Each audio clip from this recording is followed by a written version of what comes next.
Hello everyone, welcome back to another episode of English and You. I'm your host, Michael Davis, and today we're going to explore something fun, something that can instantly make your English sound smoother, more natural, and honestly, a little cooler.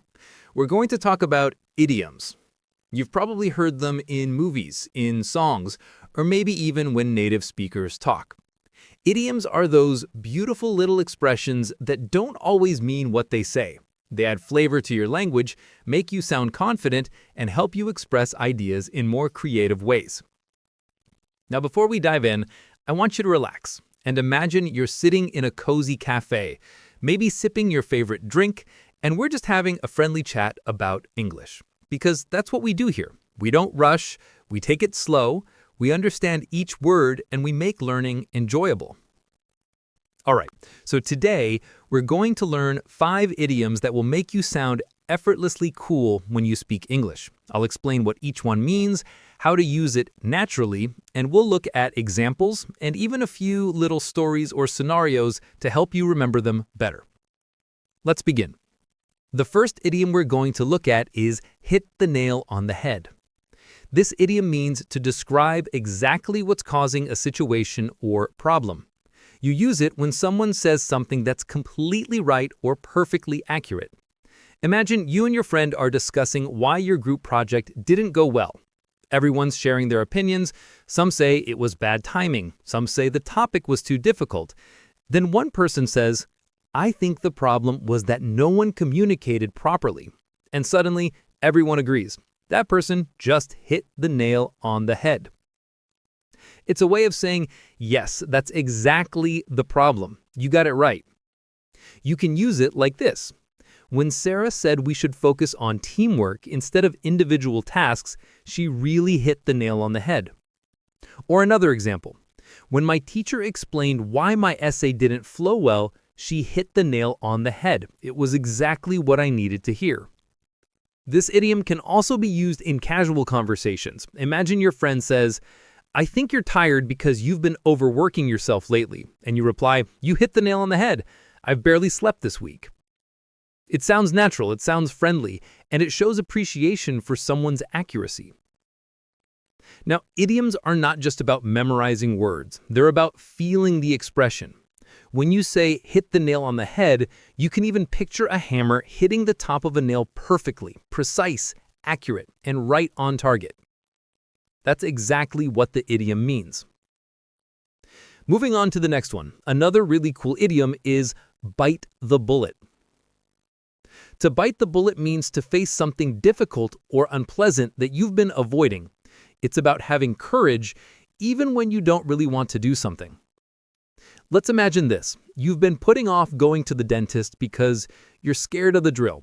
But now your tooth hurts so bad that you can't ignore it anymore. You finally decide to make the appointment.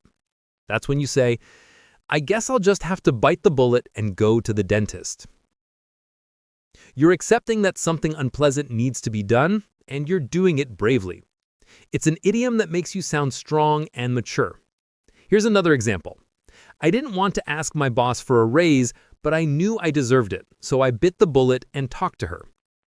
Or he didn't want to apologize, but he knew he was wrong, so he bit the bullet and said sorry. This idiom comes from old war times when soldiers had to literally bite on a bullet during surgery to deal with pain because there were no anesthetics. So when you say it, it carries this idea of bravery and mental toughness. It's a great expression to use when you're talking about doing something difficult but necessary. For example, "I really don't want to wake up early tomorrow to run, but I'll bite the bullet and do it anyway." That makes you sound determined and real. It shows that you understand life's challenges and you're willing to face them. All right, let's keep going. The third idiom we'll talk about today is the ball is in your court. This is a sports idiom, and it means it's your turn to take action or make a decision. Think of tennis or volleyball. When the ball comes to your side, it's your move. The same applies in life. Let's say you've just finished a job interview, and the interviewer says they'll get back to you soon. Later, when your friend asks about it, you can say, "Well, I've done my part. Now the ball is in their court." It means you've done everything you could, and now it's their turn to decide. You can also use it in relationships or everyday decisions. Imagine two friends are planning a trip. One says, I've checked the flights and hotels, now the ball's in your court to book them. Or in a business context, you could say, I've sent the proposal and now the ball is in the client's court. It's a great idiom to use when you want to sound responsible and professional. It shows that you understand the process of taking turns and waiting for the next step. In a casual situation, it could sound like this. Suppose you ask your crush out and they said, I'll think about it. Later, when your friend teases you, you could laugh and say, well, the ball's in her court now. See, it sounds cool, confident, and natural. Now, let's look at the fourth idiom, and this one has a bit of attitude to it. It's break the ice. To break the ice means to do or say something to make people feel more comfortable in a social situation, especially when you first meet. We all know that awkward moment when you're in a room full of new people and no one is talking. It feels a bit tense, right? When someone says something funny or starts a friendly conversation, that's called breaking the ice. For example, imagine you walk into your first day at a new job. Everyone seems busy and you feel a little nervous. Then one of your new coworkers cracks a small joke about how confusing the coffee machine is. Everyone laughs and suddenly you feel relaxed. That person just broke the ice. You can also use it when talking about yourself. You might say, I usually tell a funny story to break the ice when I meet new students. Or the teacher started the class with a fun question to break the ice. This idiom is perfect when you're talking about meetings, first dates, interviews, or any social event. It makes you sound socially confident and aware. You can even use it humorously. For instance, I accidentally spilled my drink at the party, but hey, at least it broke the ice. It's a way to turn an awkward moment into something positive. Breaking the ice is really about connection. It's about being the first person to take a step toward comfort, kindness, or laughter. And that's something that always sounds cool. And now let's move to the fifth and final idiom for today, once in a blue moon. This idiom means something that happens very rarely. A blue moon is an actual astronomical event that doesn't happen often, and that's where the phrase comes from. When you say something happens once in a blue moon, you're saying it's unusual or uncommon. For example, I usually cook at home, but once in a blue moon, I go out for dinner. Or, he only calls me once in a blue moon. It's simple, poetic, and sounds great in conversation. Let's imagine a small story. You have a friend named Lisa who's always busy working. You haven't seen her in months. Then one day she suddenly shows up at your door with ice cream, smiling. You laugh and say, wow, look who decided to show up once in a blue moon. That's a friendly, playful way to use the idiom. You can also use it in serious contexts. Earthquakes happen here once in a blue moon, but it's always good to be prepared. Or, I take a break from work once in a blue moon. It helps you express rarity in a smooth and natural way. So now, let's take a breath and recap all of these expressions in a natural flow. Imagine you're in a conversation where these idioms can all appear naturally. You're at a coffee shop with your friends. You've all been discussing why your last group presentation didn't go well. One of them says, I think it was because we didn't practice enough together. You nod and say, you really hit the nail on the head there. Then you sigh and add, I didn't even want to talk about this again, but I guess I'll bite the bullet and admit I didn't rehearse my part enough. Everyone laughs, and your friend says, well, now that we know what went wrong, the ball is in our court to fix it next time. Another friend jokes, okay, so next meeting, I'll bring donuts to break the ice. You all laugh, and then you look at one of your friends who rarely shows up and say, it's nice to finally see you here once in a blue moon. See how naturally those idioms fit into a simple, everyday chat? That's the beauty of idioms. They make your speech sound fluent, warm, and relatable. Idioms give your English personality. They show that you don't just know grammar or vocabulary, you understand culture, emotion, and context. When you use them right, you don't sound like a textbook. You sound like a person, a confident, cool communicator. The best way to learn idioms is not to memorize them like a list, but to live with them. Notice how they appear in movies, podcasts, and real conversations. Repeat them out loud. Create your own small stories with them. The more you use them, the more natural they'll feel. Let's go over some more examples of how these idioms might appear in different life situations. Imagine a workplace meeting. The manager says, "Our sales numbers are dropping and we need to find out why." Then one employee says, "Maybe our marketing campaign isn't reaching the right audience." The manager smiles and says, "You hit the nail on the head. That's exactly the issue." That small phrase shows appreciation and understanding. Later in the same meeting, someone says, "We've been delaying launching the new website for too long. Let's bite the bullet and go live this week." It sounds decisive and confident. Everyone agrees.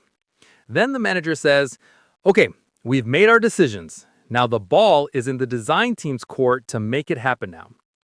Everyone knows what that means. It's the design team's responsibility now. During the lunch break, a new intern joins the table and the team feels a bit quiet.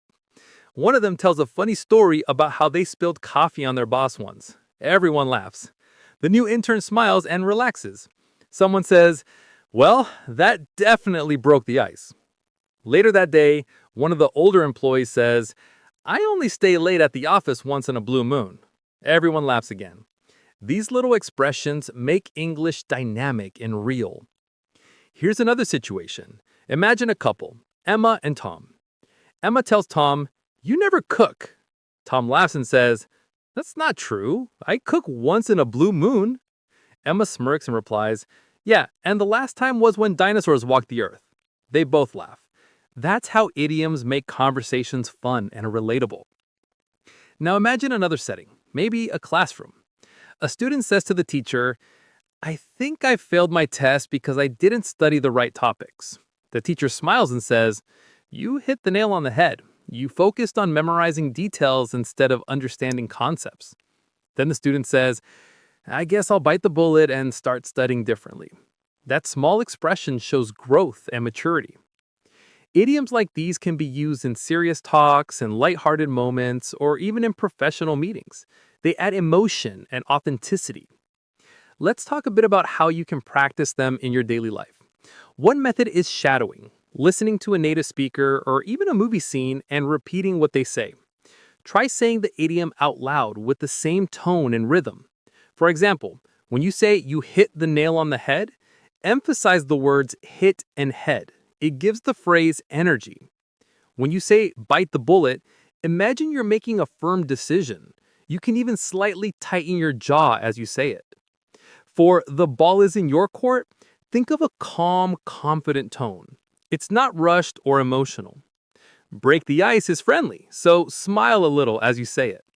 And "once in a blue moon" should sound gentle, almost poetic.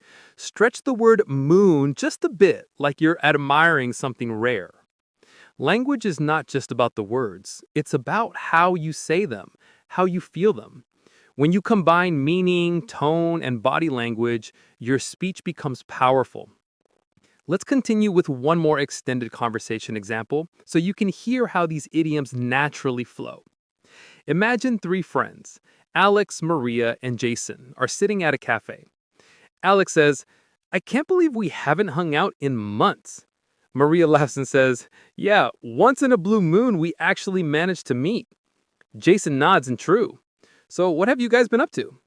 Alex sighs, "Work's been stressful. My manager keeps saying I'm not proactive enough." Maria smiles and says, "Maybe she's right." Alex looks at her surprised. "You think so?" Maria laughs and says, "Yeah, I think she hit the nail on the head." Jason chuckles and says, "Ouch, harsh but fair." Alex smiles and says, "You're probably right. I've been avoiding some tasks. I guess it's time to bite the bullet and just get them done." Maria says, "Exactly. You'll feel better afterward." Jason leans back and says, "So, are we going to plan that trip or not?" Alex says, "Hey, I already suggested the dates and found some hotels. The ball's in your court, Jason." Jason grins and says, all right, I'll look at flights tonight." Maria adds, and when we go, we should play a game or something fun to break the ice with the new people there. Everyone nods and laughs. See how smoothly those idioms blend in? They don't sound forced or academic. They sound like real human conversation. That's the goal. If you make idioms a part of your regular speech, you'll notice people react differently. They'll see you as someone who's comfortable and confident with English. You'll start understanding jokes better, songs will make more sense, and you'll connect with people more easily. And here's a little secret. Using idioms doesn't just make you sound fluent, it makes you sound alive in the language.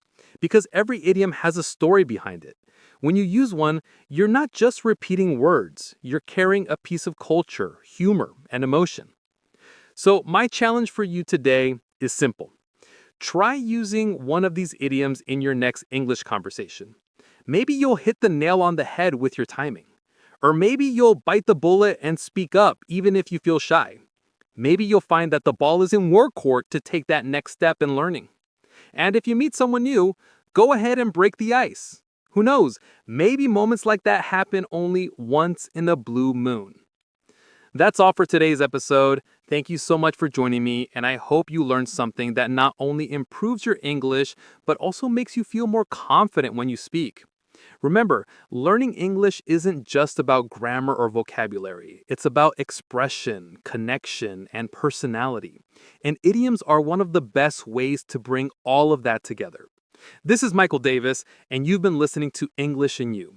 Keep practicing, keep smiling, and I'll see you in the next lesson.